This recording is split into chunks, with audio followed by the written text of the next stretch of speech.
Mambo Italiano. That was Rosemary Clooney's big hit. She sings it a whole lot better than I do. Christmas has come early to your Pratte Pack. You know, I can't think about the Seven Fishes without thinking about Joe Piccarelli. He put it on the map with the Dentisi family. Here he is, my dear friend, my daughter's godfather, probably the best friend that I've ever had, next to maybe a few, but he was there all the time with me. I was telling his cousin, for 10 years, we talked every day of the week. Obviously, his legacy is large. But before we get into the Seven Fishes and what they're doing here and why you need to come here to this great community of Sewickley, I want him to introduce a very special guest who happens to be his cousin. The mothers are connected, his family, his mother, his beautiful mother, and his mother. And it goes back to the golden days of Coriopolis and some sweet treats at an incredible bakery. So tell everybody who this is. It's my cousin John Scavo, and you Thanks, Rob. You said it right, Rob. The two sisters collaborated over the years, and that's where the Seven Fishes came from. Listen, slicing me provolone in her kitchen in the basement, Mrs. Piccarelli. Your father, Peter, who I think about all the time, especially when Waste Management wakes me up at 6 o'clock in the morning, and I got to get them a Christmas gift. I got to tell you a quick story. 2 years ago, I chased the truck all the way to the Speedy, that wonderful place down there on Ohio River Boulevard. Why? Because I had to get him a gift because of the hard work they do, because of your history to that great company. I could have saved you the trip. You could have given it to me, Rob. Look at that one. Look, your dad, your mom, this whole Feast of the Seven Fishes, it was everything growing up, right? Oh, it was one of the biggest nights. We probably valued this Christmas Eve more than we did Christmas Day. It's just a great tradition. Listen, you got to tell, listen to this, you probably were there, but you got to tell the eel story. To this day, Anthony Celeste will be there. He's going to stop by. We're looking forward to it, but it's a story that nobody forgets. Everybody wants to hear it, and he's been too busy to show up. So we're going to let him tell it to you right now in living color. Go ahead. So it was a great story. We get the eel for the first time. I'm doing it. I have my family who are at home. I get my youngest, Joseph, and my daughter, Sophia, and they're holding one end of the eel, and I'm holding the other. And we're peeling the skin back, and you're like, oh my goodness, Dad. But you know what? It turned out good. It's part of the tradition. So why do you think the fishes? I mean, could be a lot of these people came from communities in Italy, like Sicily, that were surrounded by water, and they were into the fishing trade for a living. But why do you think Seven? Sacramento, Ernie Ritchie talks about it, but why do you think the Seven Fishes are connected to the Italians around the world? You know, Rob, it's hard to answer because everyone has their own version. I just related to, for me back in those years, they were probably the 7 easiest fishes for them to get. You know, today you have the generation that uses lobster, crab, and all that. That didn't exist. You know, when we grew up, it was old school fish. And you know, some related to the sacraments, some to the 7 days, you know, in the week. But regardless, it's religious and it's a great tradition. Listen, I've worked hard my whole life, and I still grind every day. But when there are days, and this is a fact, that I get up and I don't think I can go or something's bothering me, I just think about you picking up garbage cans at 3 o'clock in the morning, and the hard work that you did with your dad, all the great years in the beer business at the brewery, which while he was there, they were brewing in the great city of Pittsburgh, who did amazing things, and I was honored to be the spokesperson there. But it's what we do. But this business, it's a grind too that you're doing in this incredible food and beverage business. There's a lot that goes into it, but you were saying goodnight to your health, and this is what I've always admired about you. You were thanking them both. Job well done. Where would you be without the people that work for you here at Mambo? Well, I'll let John answer that question, but you know, it's just your staff is everything. Yeah, I agree. I mean, you know, this is a people-centric business, and I think some owners and some operators don't think that way. For us, it starts with treating your employees the right way, and they're going to treat you the right way, and they're going to treat your guests the right way, and we really value that from the moment, you know, day one, when we focus on training and how we want to interact with each other, how we want to interact with our guests. It really comes together, and you know, it's a tight-knit group, and that's by design. One of the things that I remember about Joe too, we would do these Seven Fishes shows, we'd be doing something, and if it was Sunday or it was a holiday, no matter how busy he was, and he was 10 times busier than I was, it was always about family. Your niece would always call in on the show, and I'm sure she's now well into her 20s, I'm sure. But oh yeah, early 30s? Early 30s, happily married now as of about 3 weeks ago. Tell everybody who she is so they know who we're talking about. First name? Pause for a second.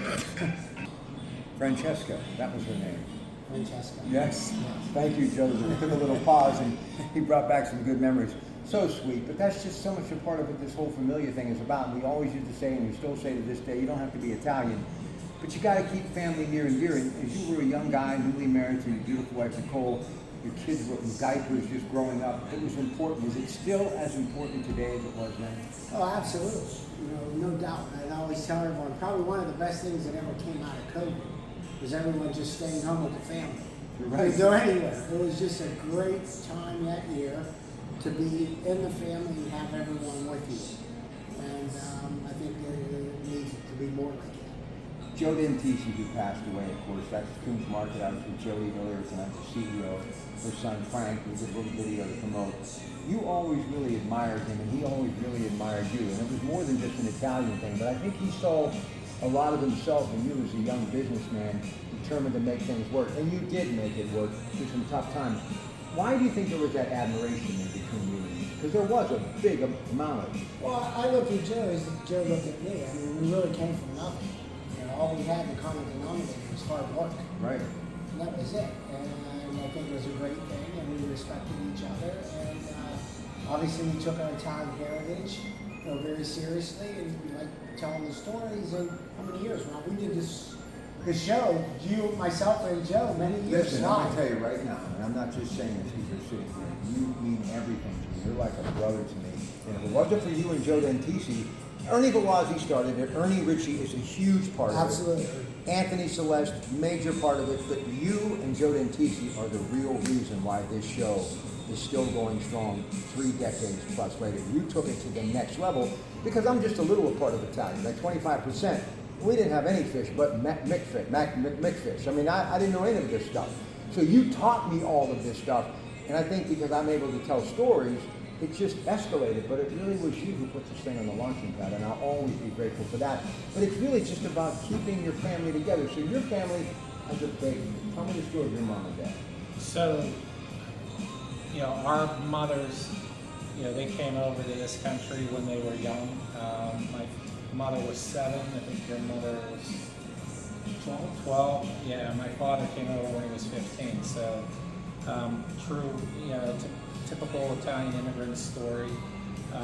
They had to make their way. My dad learned how to be a baker, opened up his first bakery in Coriopolis, and then wholesale to airports and hotels and the airport back in the day. So, he had a successful business. So we learned, the meaning of hard work, and you saw how somebody could come here with nothing and flourish in this country, and that's what drives us today. It's the work ethic and the opportunity, and just how we were raised and how we cherish our culture and our history. So it was a great foundation for my brother, my brother Mario, Joe's cousin.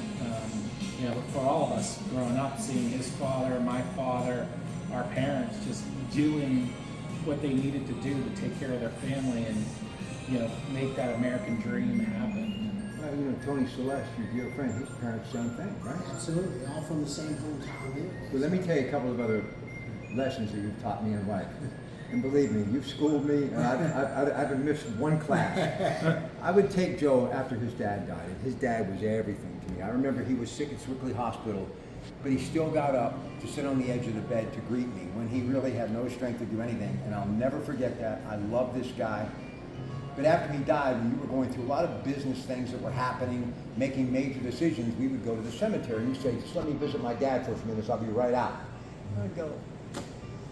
I can't tell you how many times over the last 10 years I've gone to visit my dad. And I did it because of you, and I always found the way to work it out because of those little meetings at the cemetery, which my dad wasn't doing anything but just his namesake and my memory and my thought of him. And all of the things that Joe Dentisi taught me, even when he was dying, and I spent all this time with him, it reminded me of the time I was with your father. And Joe would always say to me, everything has a way of working itself out.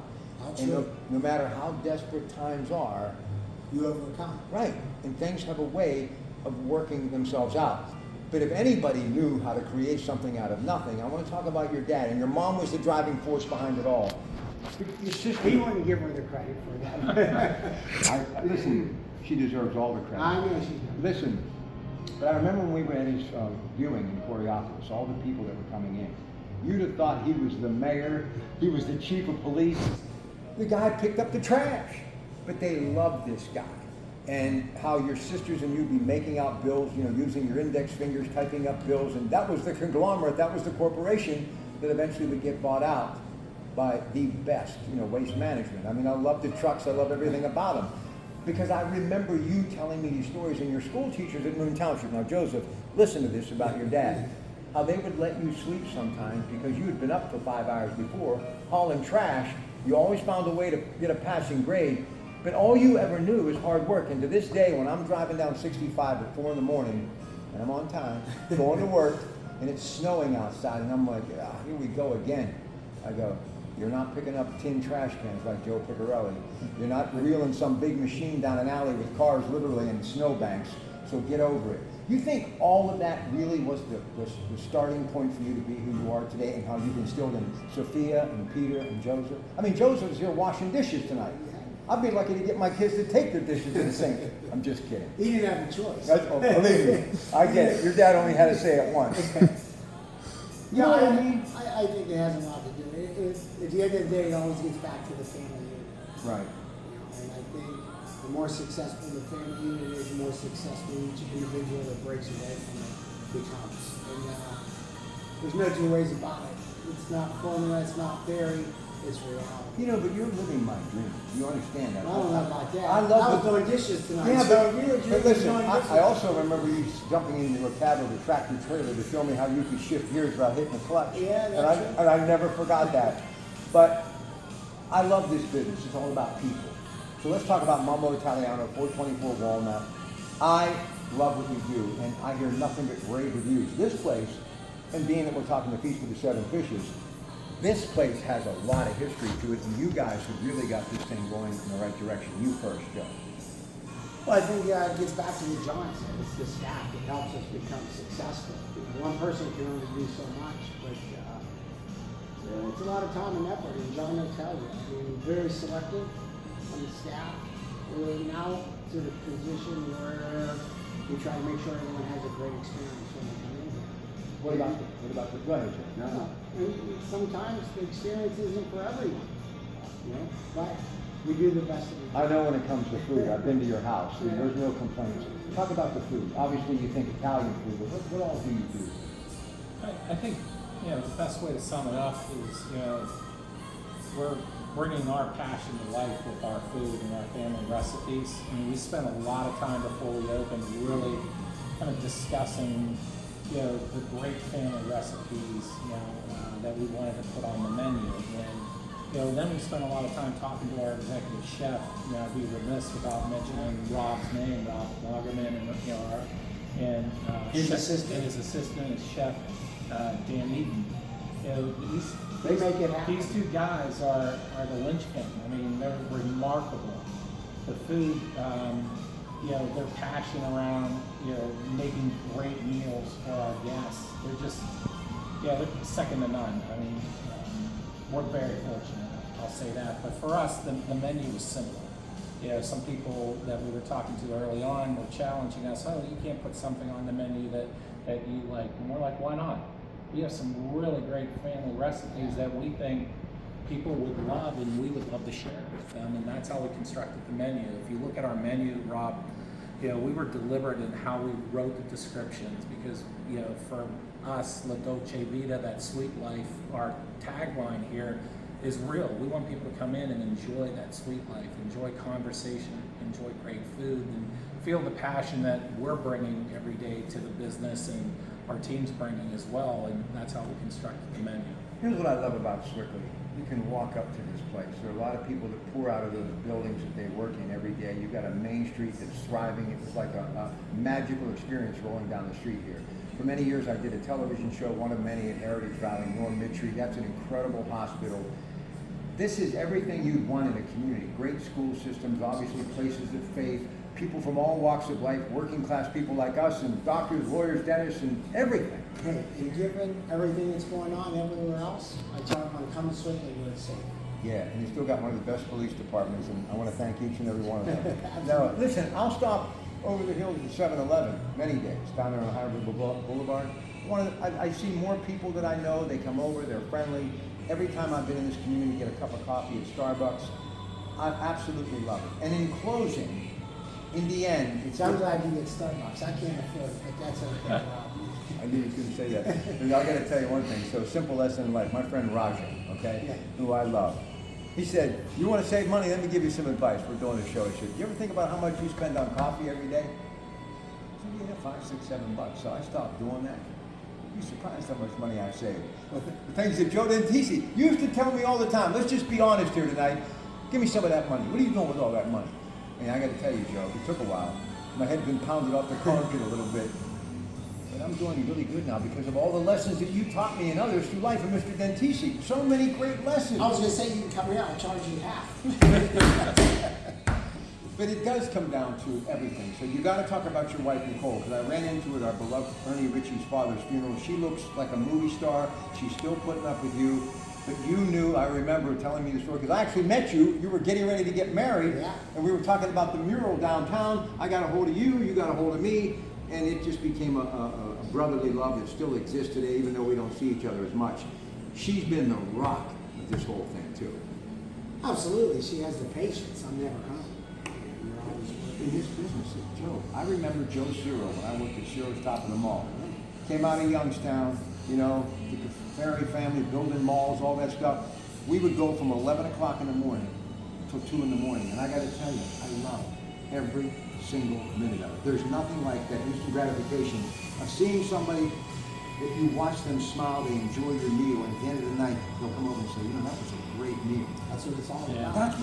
That's what it's all about. It has nothing to do with money. You got to have money to keep the lights going and pay your help, but it's about somebody appreciating your product, right? Absolutely.